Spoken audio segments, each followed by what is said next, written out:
Yeah, 2 + 2 = 4, baby. That's what we call a touchdown. No. Ravens and Browns, dog. Do I sound enough like John Harbaugh for us to talk about the Ravens? You're listening to Let's Talk Fantasy Football, where men of fantasy genius have realized, hey guys, we don't need real football skills to dominate on the fantasy field. Yeah. So slap on your pads and grab your helmet. Shit's about to get real. Welcome back, ladies and gentlemen, to another edition of Let's Talk Fantasy Football. I'm your host tonight. My name is Nick. I always say tonight. It might not be the night. It might be the morning. Could be the afternoon. Maybe it's like the dead part. My name is Nick Walsh. I'm here with my good friend. I'm making the rounds so far. I'm on my third separate co-host after three separate recording sessions. So here we are. I'm here with my good pal Vinny Gonzalez. Vinny, how does it feel to be back in the saddle? It's the dream team, Walsh and Vinny riding again. That's right, man. I'm sloppy thirds this season, but I'm sure we'll be together for most of the year again. So yeah, I mean, you beat Rodgers to the punch, so. Oh, that was hard. Yeah, how you doing, brother? How's life? It's good, man. I'm excited to cover AFC North. Obviously, my favorite Bengals. I'm a little bummed, though, with the annual going down of our first-round pick yet again. So I'm less excited than I was, but the Super Bowl is definitely still on, so still pumped. Yeah, absolutely. As Vinny said, we are doing the AFC North tonight. This will be, two parts as we've been doing with the divisions. This part will be part one. We'll have part two afterwards at some point. And then next week we've got the NFC South. So we got two big hitter divisions because Vinny, after Don and I did the AFC East last week and, did our best to kind of suck all the fat off of that bone. I'm mixing up my metaphors. Suck all the sap out of that tree. I don't know. You're doing great, man. Thanks, man. I'm really trying hard here. But anyway, the AFC North has a ton of meat on the bone. That's the metaphor. Meat off the bone.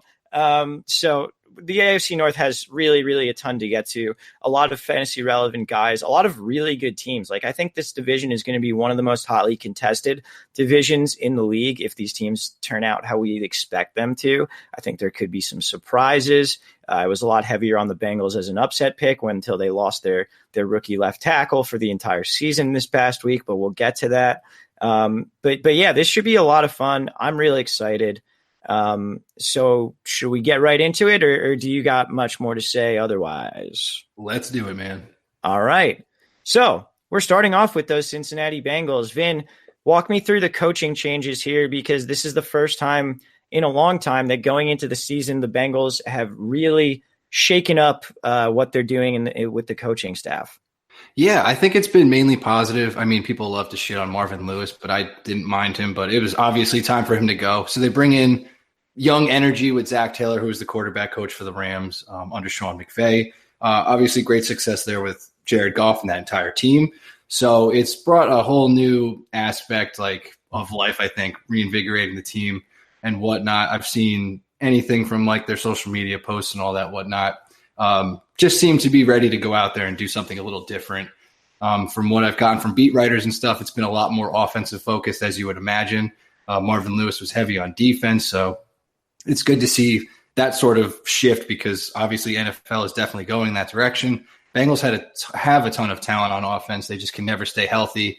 So I'm excited to see what he brings to the offense, and mainly what I've seen from what you can expect is going to be a lot of running zone and letting Joe Mixon do his thing, and also a lot of play action calls, which they use with Jared Goff and Todd Gurley a shitload on the Rams. So that's mainly the style change I think you're going to see here. And really, I think that's probably what I've taken from the offseason so far. There's really a lot of unknowns with Zach Taylor as well. So there's reason to be nervous. There's also reason for optimism. So I'm trying to be positive, and we'll see what happens because this division, like you said, is just so many teams have been bringing in new talent like the Browns, and then the Steelers have always been good. Ravens are young and new. So it's definitely going to be hotly contested, as you said. So I'm excited. I'm really pumped to see what the Bengals do without Marvin Lewis for a while because it has been quite some time. Yeah, absolutely. I think you what I wanted to touch on, and which you did as well, is that I think there's a lot of things up in the air, and not in a bad way. It's just that we really don't know who Zach Taylor is as a play caller, as a head coach. He's never been a coordinator, which is like kind of been a trend recently.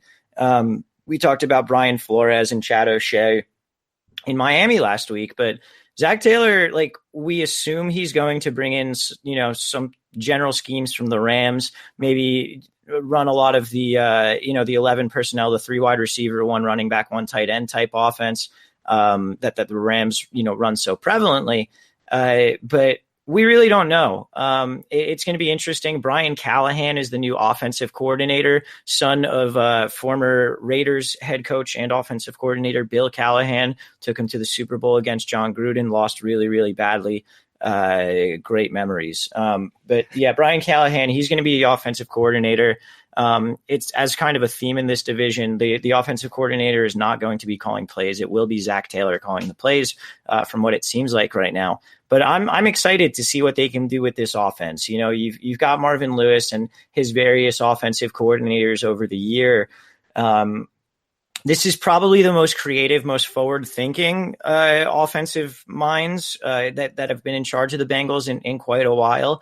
So it should be interesting. Hopefully they can reinvigorate Andy Dalton, who really hasn't had a great year since his 2016 or so campaign.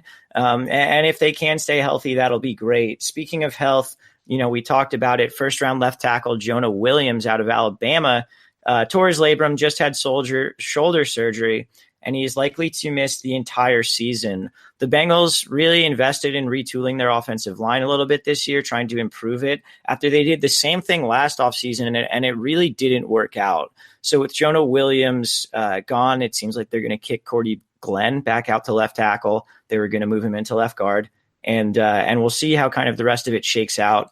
But how do you think this is going to affect them? Like, is this like a nail in the coffin, or is this kind of something that you think will be okay? Because we talk about Zach Taylor and the Rams comparison. The Rams offensive line is fucking great. And the Bengals is not currently. So that how do you think that might affect them a little bit? I think they should pay so much money and just trade anyone they want to get Andrew Whitworth back, because I miss that fucking dude and they need him so badly. So we'll work that. Andrew Whitworth currently on the Rams. It's just it's tough. I think it's maybe a little overblown right now, because you can't just say that Jonah Williams is going to come in and be amazing. So it's tough to say like what he could have been, but it's obviously such a bummer that like a first round talent is going down. And you bring Cordy Glenn back out, who wasn't terrific last season. Obviously was great on the Bills, but hasn't really come to form on the Bengals last year. A little banged up. They have fucking Bobby Hart on the right side, which is terrible. And they signed him for this reason, just in case of injury. And it happened so fast that it's terrible. It's going to be something that teams obviously attack throughout the season. And then left guard, you have a huge problem, because I don't know if this is going to ring to anybody, but Clint Bowling is a rumor that he's also done for the season. And that leaves just John Jerry, who is just whatever. And the fact that Clint Bowling going down for the season is a worry is terrible, because he's bad. Right. He's our best option. He's bad, and he's possibly gone. And that's like, you're bummed about it. So obviously not great things starting for the offensive line, which is probably the biggest concern I had for the Bengals and have had, other than, middle linebacker, for a while now. So it's super concerning. It's going to affect guys like probably mainly Joe Mixon, but we can also get to that in a little bit. Yeah, absolutely. So let's get into these players and where they're going in fantasy. We'll start with Andy Dalton at the quarterback. Andy Dalton is currently undrafted. When Shrek and I did our initial podcast coming back from the off season, I think he was quarterback 24 at this point. So he's like on the cusp of being drafted in 12-team PPR leagues.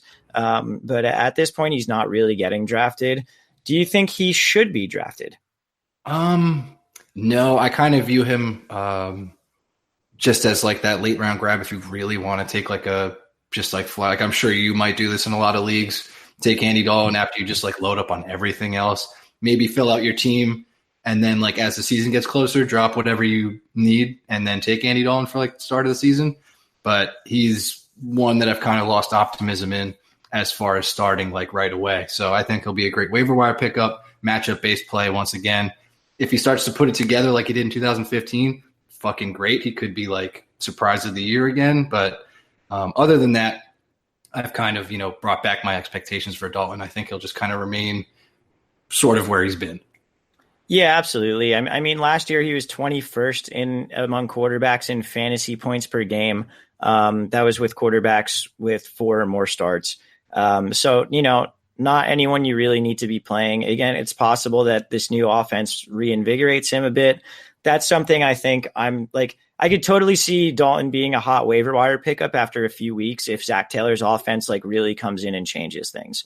But I don't think there's a reason to bet on that. I think my enthusiasm for the Titans with with a Sean McVay disciple as their new offensive mind last year, and that not working at all has instilled a lot of caution in me in terms of just blindly being like, oh yeah, they coached under Sean McVay, I need all their players.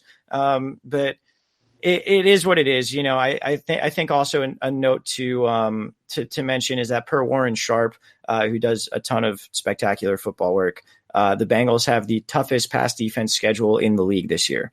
So that does not look great for Dalton. Makes you think that maybe he should be, as you said, a matchup-based play as the season goes on. Anything else on Dalton, or should we move on to the running backs here? I'm praying for him. Hope he does well. I love Dalton. Yeah, me too, man. I'm a huge fan.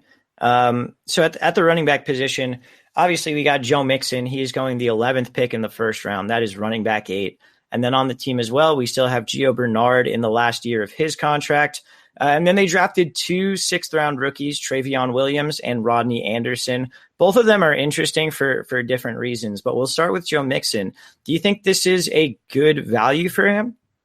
Actually, since we've made our notes in this outline, he's already creeped up to 109. So he's already he's establishing himself as a first rounder. And I'm not going to do that, I don't think. I was loving the idea of catching him on the second round, early second round, middle of the second round. And now I think his value's gone a little bit too high just because of the unknowns. But obviously Joe Mixon is fucking great. He can create for himself. He was great last year with a terrible offensive line, a bad offense that didn't have Andy Dalton or AJ Green, still was leading rusher in the AFC. There's huge upside, but yet I'm still cautious at the rate he's jumping up into the first round and what you have to sacrifice with more established guys, I think, that you can sort of roll with. I think he is kind of the last guy that did well last year, I think, out of the elite running backs. You obviously start with Saquon, and then I feel like you bracket it off at Joe Mixon, and then you get your Le'Veon Bell, Dalvin Cook, some of the question marks. So I guess that's how people are viewing it, one of the last great elite workhorse guys you can grab. I can't really argue that, but there's so many moving pieces that would have to fall into place for him to kind of own up to that draft value. Yeah, I think that's fair. I think he's a pretty safe pick where he is. He was 9th in PPR points per game among running backs last year. We talked about how there's worries about the offensive line. The offensive line sucked last year, and Joe Mixon was still a top 10 PPR running back. So to me, I think he's pretty safe. I think, he was used more as a receiver last year, and I would expect that to even increase. Going into this year, he had the same amount of targets per game as Gio Bernard last year with about 4 targets per game. So it's not like the old Jeremy Hill, Gio Bernard splits where they're, bringing Gio in for all the passing downs and having Jeremy Hill run the ball. Joe Mixon is the real deal. I have no problem with taking him there. I think he's a very good value. For the first time in a long time, Gio Bernard is going undrafted. Do you think he's worth being drafted? Yeah, as kind of a late round fill-in. People tend to forget Gio can be that guy that can hop in and just be fantastic. So he can carry a full load when he needs to. It's just that obviously Joe Mixon is more talented, and Gio is called upon. He is great if he gets anywhere from 16 plus touches in most of those games with the Bengals where he had to step in like that in that role. So I think if there's any kind of early injury to Joe Mixon or anything like that, it's going to pay right back. And then if there's, Joe Mixon's great, offense seems fine, you can always drop Gio if you need to. So like a last round fill-in. Okay. Do you have any concern? Because my thinking was that I don't know if I would want to draft him at all, just because I like Travion Williams. Do you have any concern that like one of these rookies in Travion Williams and Rodney Anderson would maybe, like, if Mixon were to go down, would maybe take more of the work than we would initially expect, and Gio's role might not change that much? No, I mean, the organization loves Gio so much, and he's done a lot for when he's called upon. So I really don't think they're looking to transition like that. I think they wanted a lot of depth because they've been kind of shallow since like Jeremy Hill left and shit like that, Rex Burkhead. So I think they're just trying to fill more so than be worried about Mixon going down and then having to figure out who's going to be the lead back, I think. So because Gio can obviously step in and do it. I just think they wanted more depth. If Mixon were to go down, it'd probably be Gio for a heavy amount of the game and then kind of spells with Williams or Anderson. I don't really think they're going to usurp him. Okay, that's fair. Just a couple notes on those two guys. As I said, both of them were 6th-round picks. Travion Williams was extremely productive at Texas A&M. He had over 2,000 yards from scrimmage during his junior year. And he's a very confident dude because he got drafted and said, yeah, I'm going to have an immediate impact on this team, which it was like, all right, dude, like, okay. Are you aware that Joe Mixon exists? But Rodney Anderson out of Oklahoma, again, also a 6th-round pick. He was only healthy during his redshirt sophomore year, in which he was an all Big 12 running back. He's a guy that the consensus seems to be that he's very talented. He's just never been able to stay healthy. So that's kind of a risk in a different way, but we'll see how they sort of pan out. Do you have any opinions on these guys outside of what you've already said? No, I think I've said my piece, Walsh. I'm done. All right, fair enough. I would like to take a brief break to apologize if there's any noise around me. I think my upstairs neighbors moved out, and I think they're showing the apartment as we record this. So I hear people stomping and whatnot, but that's all right. We'll get through it, hopefully without too much background noise. All right, let's move on to these pass catchers. At the wide receiver, we obviously have A.J. Green back from his torn toe ligament, currently 6th pick in the 3rd round. That's wide receiver 13. Tyler Boyd, currently 3rd pick in the 6th round. That's wide receiver 27 after his breakout year last year. John Ross is currently undrafted. And then they've got, a host of guys behind them: Alex Erickson, Cody Core, Josh Malone, Auden Tate. So we've got kind of a mix back there. But going back to A.J. Green, he is coming off this injury, but this is the cheapest you can get A.J. Green since I can remember A.J. Green being in the league. Are you on board with A.J. Green at his current price? Yeah, you took the words right out of my mouth. It is straight up the cheapest he's been in years. I think a lot of the injuries are, making people go away, but you forget when he's healthy, he's just like definitely getting 9+ targets. Andy Dalton's definitely like his go-to guy. I feel like 3rd round is a complete steal. I hope I'm not out of line, like just saying that. But obviously, like we said, there are slight concerns, injury history, new team, but like, how can you not make him the focal point of the passing game? I cannot see him stepping back from what he's been, which is always like guaranteed getting somewhere from like 6+ touchdowns and over 1,000 yards easy, as long as he's healthy and the offense is like normal. That'll get done, no problem. So 3rd round, and there's guys around him where you have a lot of question marks, like Aaron Jones right now. George fucking Kittle's going around the same area. People taking Patrick Mahomes in this area. I'm like so okay with taking A.J. Green at this point. Yeah, I keep feeling like I'm missing something. Like are people just like overweighing his injury and the fact that like he's aging a little bit? Like, I know he's going to be 31 this season. I know he just had this injury, but this is a guy who was on pace for 137 targets, 82 catches, 1,234 yards, and 11 touchdowns before he went down. Like, that's a fucking wide receiver 1 season. Like, and he's going in the middle of the 3rd round. Like right. It's these are the same people that are taking Julio like in the 1st round. Like, it's what is the difference between him and Julio? Like, it's the same shit. Yeah, I don't get it. I think if anything, this offense is probably good for AJ Green's value, and you're getting him at quite the discount. So I'm all over him. Sounds like you're all over him as well. Are you as high on Tyler Boyd at the 3rd pick in the 6th round? So what was weird about Tyler Boyd's season? Obviously a breakout. The only thing is when you're looking at his numbers and how he performed, it was always when AJ Green was on the field, he was going over double-digit fantasy points or performing like to the best of his ability, taking advantage of like obviously the coverage being drawn to Green. Tyler Boyd is very good, but I think it has a lot to do with AJ Green's presence on the field, a lot. So to start out the season, I mean, bottom line, I like where Tyler Boyd is going. I don't think it's too pricey. I feel like it's right where it is. I really like where it is. I hope it doesn't go up or down. Well, obviously down is fine, but definitely don't go up. It's just, well, it's also hard to gauge because the rest of the season when Green went down, Dalton went down. So you have Jeff Driscoll, really just Joe Mixon performing. And then you kind of have Tyler Boyd forced into the one. Tyler Eifert's not there. So it was tough on him. And it's tough to sort of look at those numbers after he left as well. But like I said, it's always if the offense is full and ready to go, I think Tyler Boyd is well worth 27. I could see him outperforming that to get into the top 20 as long as they're healthy once again.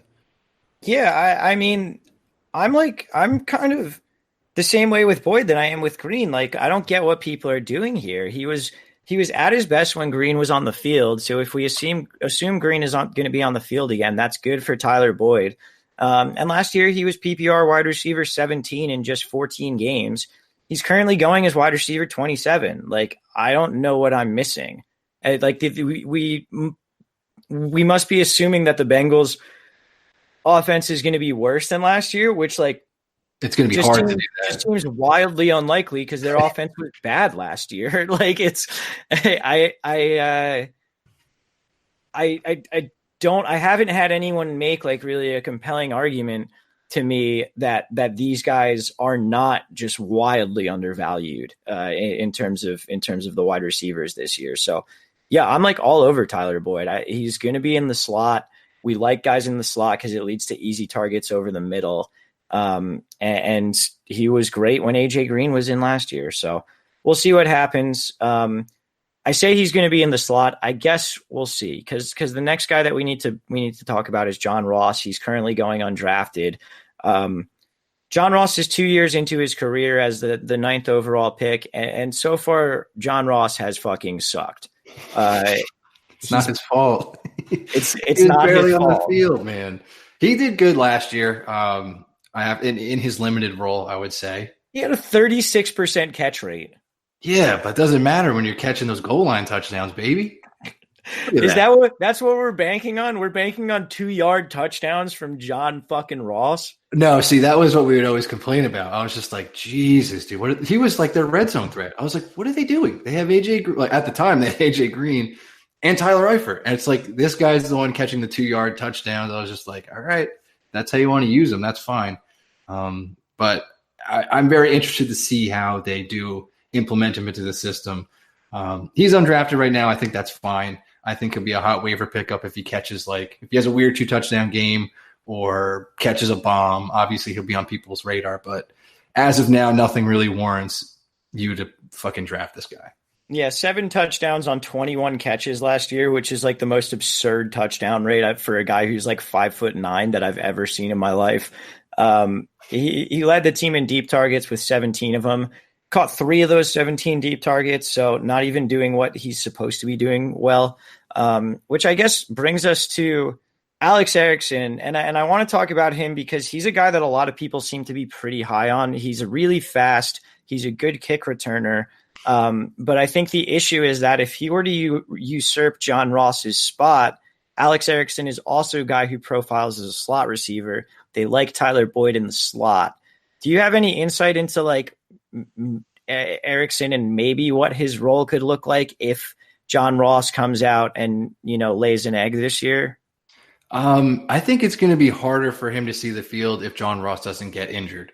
I think like Ross could be completely dog shit. I just feel like his talent is enough to keep him out there more so over Alex Erickson, who's more of like, he's always just been like a dog when you watch him. It's just like this dude is going to fight for all the yards. He's always great on kick returns, but mainly when you see him in the game, it's like super late in games that they're way out of. Haven't seen too much of him.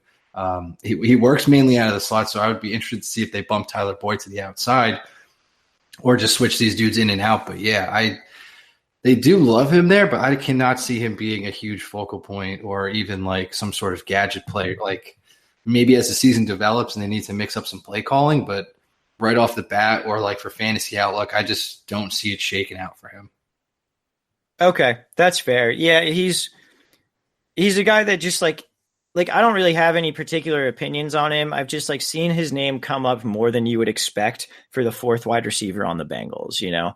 Yeah. But we'll move on to the tight ends here. Tyler Eifert, is the supposed starter again at this point.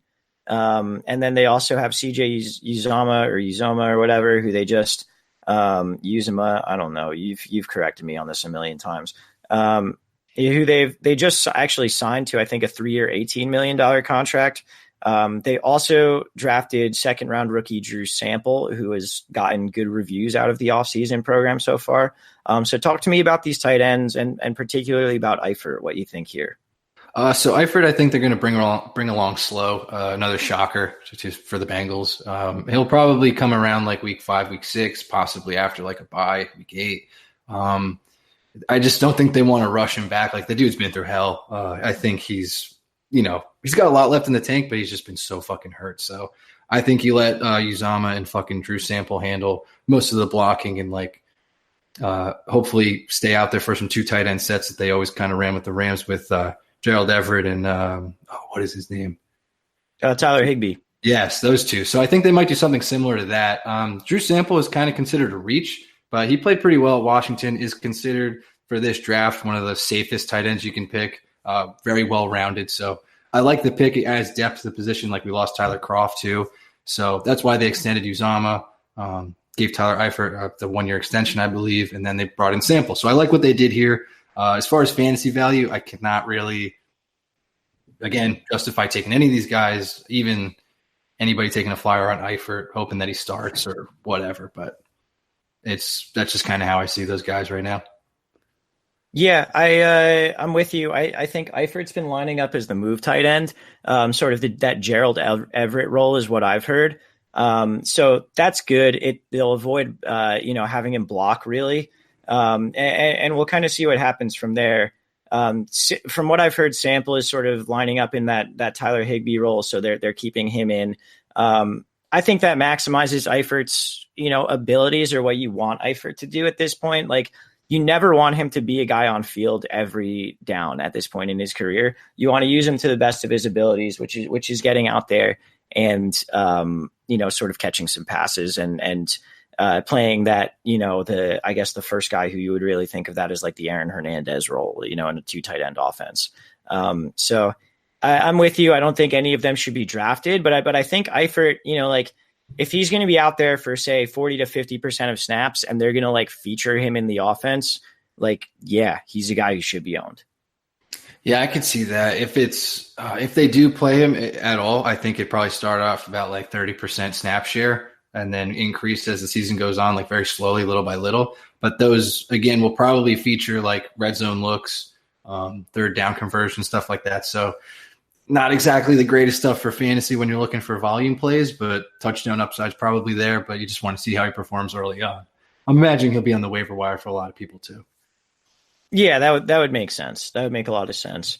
So I think that does it just about for the Bengals. Do you have anything else to say here? No, that's really it. I mean, we didn't touch on Ryan Finley. He's going to be the backup quarterback this year from NC State. It's basically Andy Dalton 2.0. So if Andy Dalton goes down with his thumb injury again, that's what we got. Yeah, no more Jeff Driscoll. It seems like the Jeff Driscoll experience is no longer a thing. And I say here. You're listening to Let's Talk Fantasy Football, home of the brutally honest fantasy advice you've always needed. All right, I think that'll just about do it for the Bengals. Let's move right on to the Pittsburgh Steelers. So the Steelers, obviously no big changes in coaching staff, but the biggest thing is losing Antonio Brown. Not exactly a clean split, not a clean divorce here. Juju Smith-Schuster is the kid who got blamed, it seems like, in this divorce. But I mean, it's a big thing. Antonio Brown and Ben Roethlisberger's chemistry there together has been, it really can't be overstated. Ben's getting older, that sort of thing. So I'm a little interested to see whether the Steelers offense can continue, the pace that it's been on for what feels like a decade at this point. So I guess let's get right into it. Let's get into it with Roethlisberger. Currently going 12th pick in the 10th round. That's quarterback 15. I'll tell you what, when I was doing research for this about the Steelers, I was amazed when I actually looked up Roethlisberger's stats, because I was ready to come on here and say, I think Roethlisberger might be getting a little bit old. I'm not sure with Brown being gone that he's still the option that he once was. Do you know he was quarterback 3 in fantasy last year? I was going to say, man, he's been top 5 more often than not, and it's always the weirdest way he's done it, because we talk shit about Roethlisberger constantly every season, and the dude's still top 5. I don't know if there's something wrong with us or we're not paying attention, but he's just – I think it's a little bit inconsistency with the blow-up games, dud games, Roethlisberger on the road, that shit. But if you're finishing quarterback 3 and now you're going 15, you did lose AB, but this is sort of a fucking steal. Yeah, and we always talk about the inconsistency with him, and in past years, that's been a thing.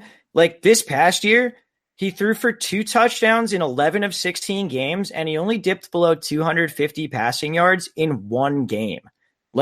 He's been inconsistent in his career. Last year, he was consistent, and he was consistently great as a fantasy option.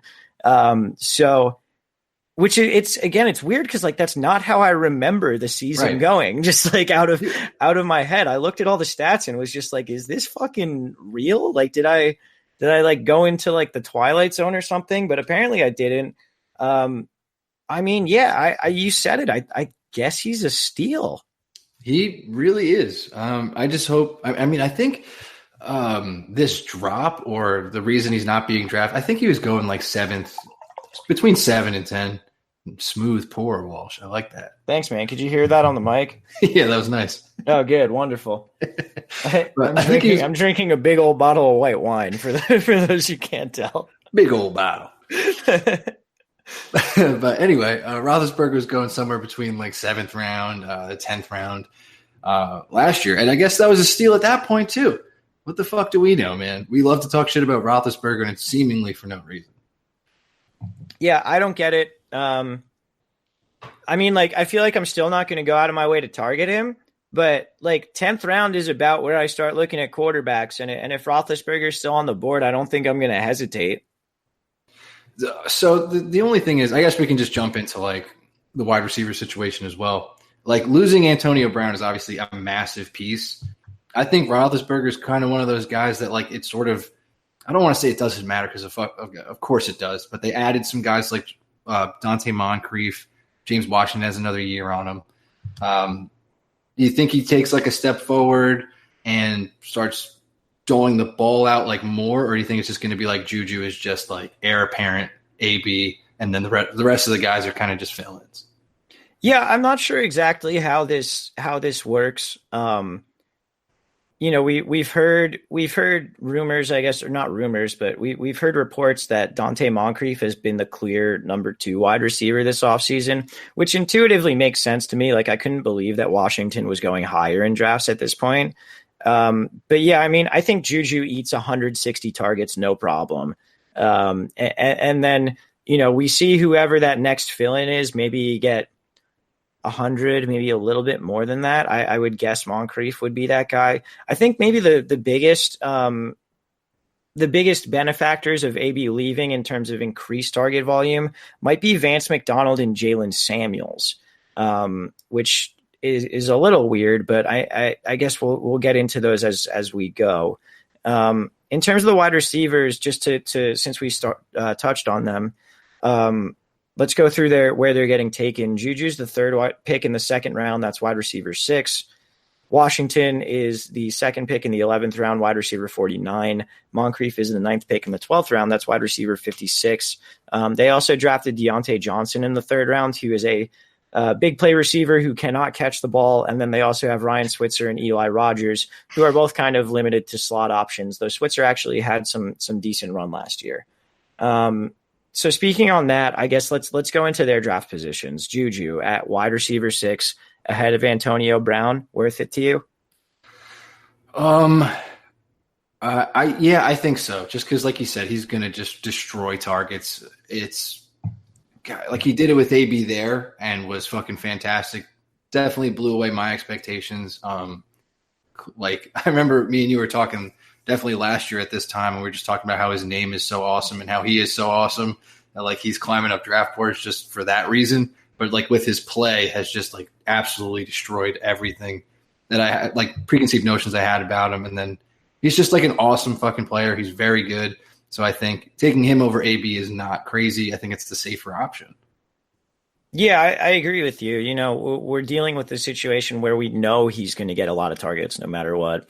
They've talked about kicking him outside after he's been primarily in the slot over the past couple of years. But like, to me, I mean, Moncrief's an outside receiver. We know that. James Washington, I guess you could put in the slot, but why would you when you have a guy who's so dominant over the middle like Juju? Like, unless you're going to not play one of Washington and Moncrief and you're going to kick Switzer into the slot, to me, Juju makes the most sense as their slot receiver, and I know what he can do as their slot receiver. So to me, it's a no-brainer there. Yeah, he'll probably play like the Jarvis Landry role. Like he's their number one, but he'll primarily be in the slot, possibly kicking out. And honestly, when he's been on the outside, he's won contested catches a lot. He's a great wide receiver, so I really don't see the problem with taking Juju here. I think he'll outperform his ADP. I think he's going to be like top 10, no problem. Fair enough. Let's talk about Washington and Moncrief. I said it before.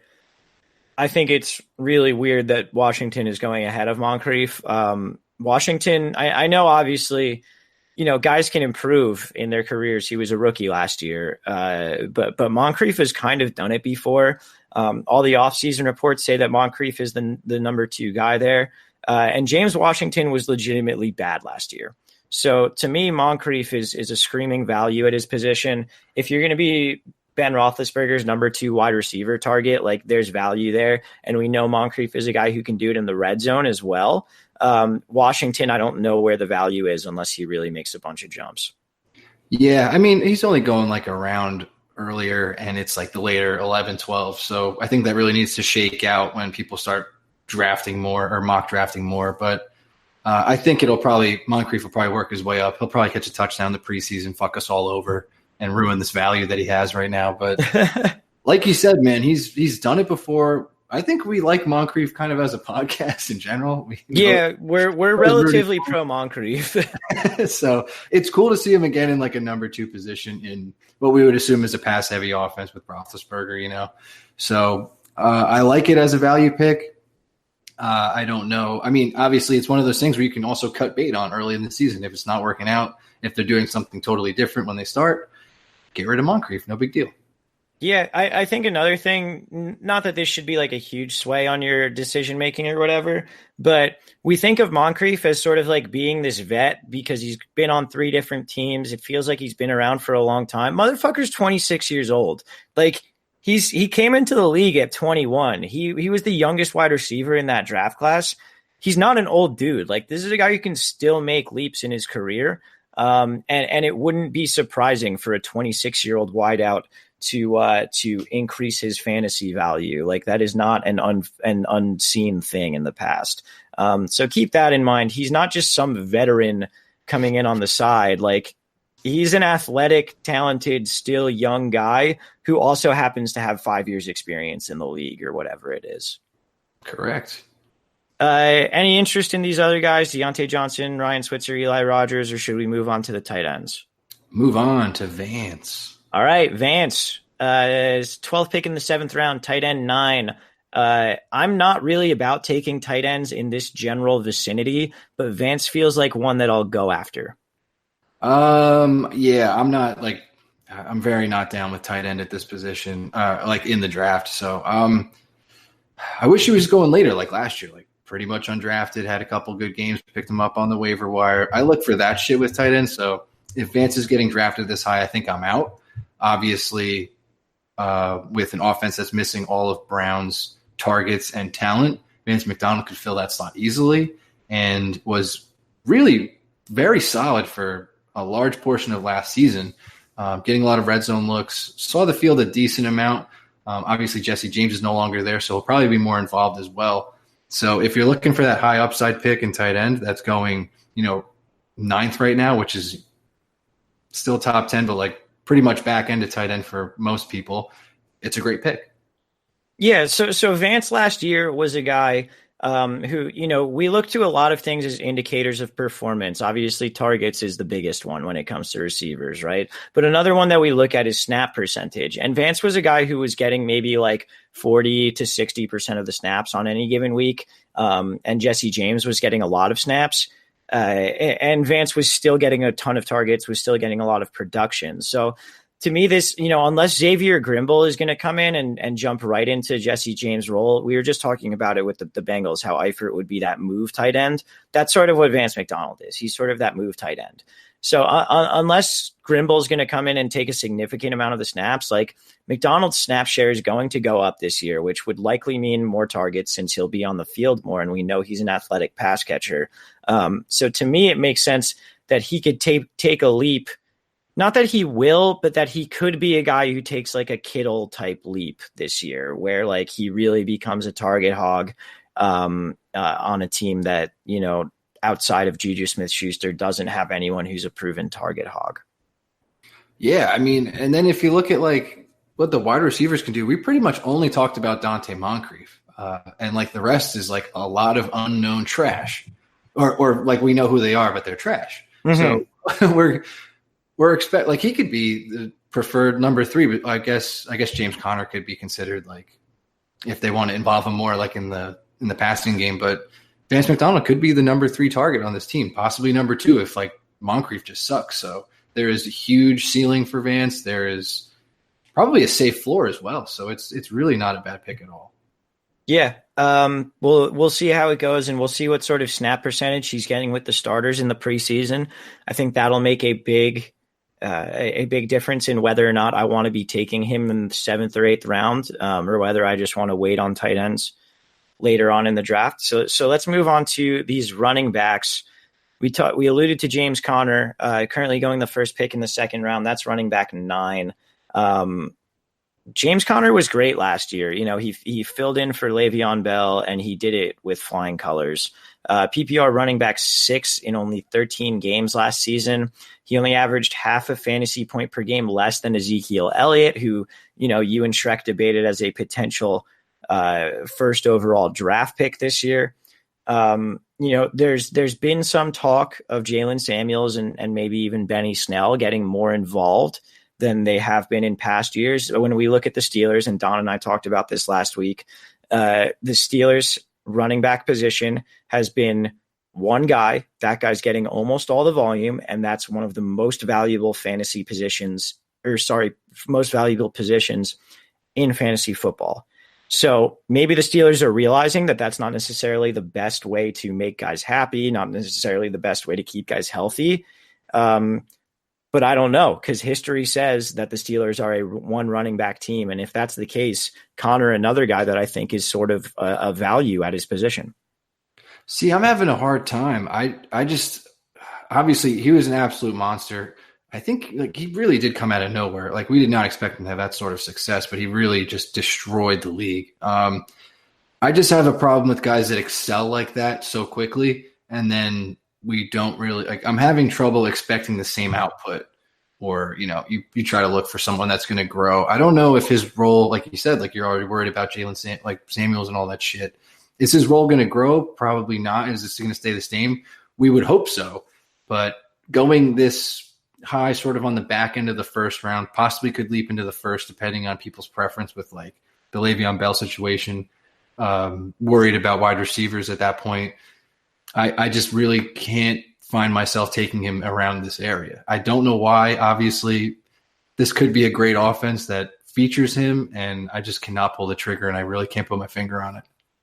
I mean, like if you're looking at the same, if you're saying like, oh, I can't see him doing anything better than last year, PPR RB6 in 13 games. Like fuck, man. Like I don't know. Like I understand you being a little bit reticent there, certainly. And I think the concern really is, the Steelers sort of wising up to what most of the NFL is wised up on, which is that you shouldn't be giving one running back 29 touches a game. But we'll see. I'm going to believe that when I see it, because to me, the second they're down in a game and Mike Tomlin, goes back to what he can trust, James Conner is getting 29 touches a game or whatever it is. I don't know. We'll see how that goes. I'm sure we'll have plenty more discussions as a podcast about James Conner and these running backs in this area, the Joe Mixon, Le'Veon Bell, James Conner sort of area. But let's move on to how would you rank those guys? Those three? Mixon, Conner, Bell. Okay. See, I think I'd probably do Bell, Mixon, Conner. Okay. That's that's what Don said as well. I think I'm a little out on an island on that one, but I'm okay with that. See, I don't know what it is. The dude was so fucking good. Like you said, RB6. I don't know why I'm so sketched out by it. I mean, he did have he went through a midseason slump. That's for sure. Like there were weeks where James Conner was not really a great running back, but there were some weeks where he was, and it seemed like he did wear down a little bit. So that makes me think the idea of them bringing in the other running backs might be a little bit more viable. But also he's got another full off season of preparing to be the starting running back, as opposed to last year when he didn't really know if he was going to be. And that was his first time really having to do that sort of thing. So there's a lot up in the air. We'll sort of see what happens. Let's move on to Jalen Samuels, who's currently going 8th pick in the 9th round. That's running back 43.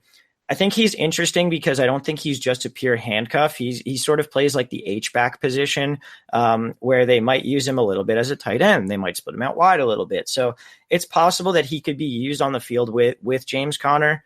I think I'm pretty in on Jalen Samuels at that price.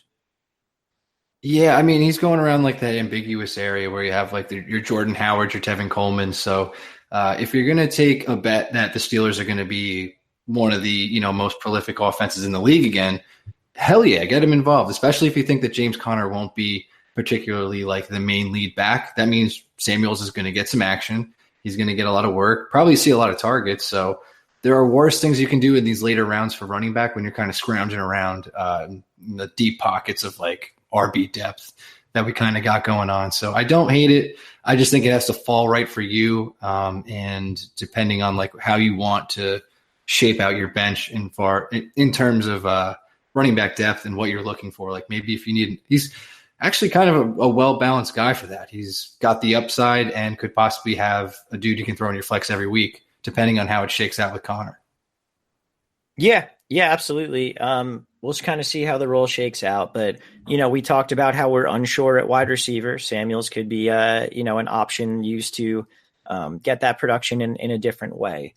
The other running back they have on their roster is Benny Snell. He was a 4th-round rookie, was productive and sort of hard-nosed at Kentucky during his college career, but he sort of lacks like the, I guess, elusiveness that you would want.